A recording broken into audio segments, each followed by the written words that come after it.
मैं पहुंच चुका हूं ढाकेश्वरी टेम्पल में। मैं अब आपको यहाँ की थोड़ी सी हिस्ट्री बताता हूँ। बांग्लादेश का इसको नेशनल टेम्पल इसीलिए कहा जाता है क्योंकि इसकी ओनरशिप है वो बांग्लादेश गवर्नमेंट के हाथ में है। और लोगों का कहना है कि जो ढाका एज ए सिटी का नाम है वो भी किसी टेम्पल के नाम पे या देवी ढाकेश्वरी के नाम पे बना है। ढाकेश्वरी टेम्पल जो है एक शक्तिपीठ के अंदर आता है। अब हमारे हिंदू कल्चर में आप जानते हो कि शक्तिपीठ होते हैं और अलग अलग तरीके के पुराणों में, हमारी जो धार्मिक किताबें हैं उनमें इसका जो नंबर है वो वेरी करता है। कहीं कहीं लिखा है कि केवल 51 शक्तिपीठ है और कहीं कहीं लिखा है कि 108 शक्तिपीठ है। ये जो टेम्पल है लगभग 800 से 900 साल पुराना है। 11th या 12th सेंचुरी में ये टेम्पल बना था और ये बना था सेना डायनेस्टी के थ्रू। 11th और 12th सेंचुरी में एक हिंदू डायनेस्टी थी जो कि पूरे बंगाल पे राज करती थी। उसी के किंग थे जिनका नाम था बल्लाल सेन। उन्होंने इस टेम्पल का निर्माण किया था। ये जो सुबह 7 बजे से 2 बजे तक खुलता है, उसके बाद 4 बजे से रात को 9 बजे तक खुलता है। अभी जो आप ये टेम्पल देख रहे हैं ये टेम्पल ओरिजिनल फॉर्म में नहीं है क्योंकि ये कई बार टूटा है और कई बार बना है। इसके अंदर जो मूर्ति रखी है वो ओरिजिनल मूर्ति नहीं है। जो ओरिजिनल मूर्ति है वो 1947 में जब इंडिया का डिवीजन हुआ था, जब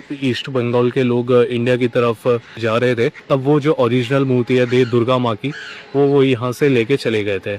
बांग्लादेश पूरी दुनिया की इकलौती ऐसी कंट्री है जिसका एक नेशनल टेम्पल है। दुनिया की इकलौती मुस्लिम मेजॉरिटी कंट्री है जिसमें एक हिंदू टेम्पल को नेशनल टेम्पल का दर्जा दिया गया है। और ये जितना एरिया आपको इस टेम्पल का अभी दिखाई दे रहा है, ये जो ओरिजिनल एरिया है जो कि पुराणों में लिखा था या जो कि 12th-13th सेंचुरी में था, उसका शायद बहुत ही छोटा एरिया है जिसमें अभी ये टेम्पल है। बांग्लादेश अपने आप में एक बहुत ही यूनिक और इंटरेस्टिंग कंट्री है। वो बताता हूँ क्यों। बांग्लादेश के अंदर 91% से ज्यादा लोग इस्लाम को फॉलो करते हैं। लगभग 8% लोग हिंदुइज्म को फॉलो करते हैं और उसके बाद बुद्धिज्म, क्रिश्चियनिटी, सिखिज्म और एनिमिज्म फॉलो करने वाले लोग भी बांग्लादेश में रहते हैं। अब बांग्लादेश का स्टेट रिलीजन तो इस्लाम है, लेकिन बांग्लादेश के कॉन्स्टिट्यूशन के अनुसार उसके 4 मेन पिलर हैं, जिनमें से एक पिलर सेकुलरिज्म है, मतलब धर्मनिरपेक्षता। अब ये दोनों बातें आपस में कॉन्फ्लिक्ट करती हैं कि एक स्टेट अपने स्टेट रिलीजन को इस्लाम कहता है और उसके साथ साथ अपने आप को सेकुलर भी बताता है। और बांग्लादेश के कॉन्स्टिट्यूशन में यही कॉन्फ्लिक्ट अक्सर डिबेट का रीजन बना हुआ होता है।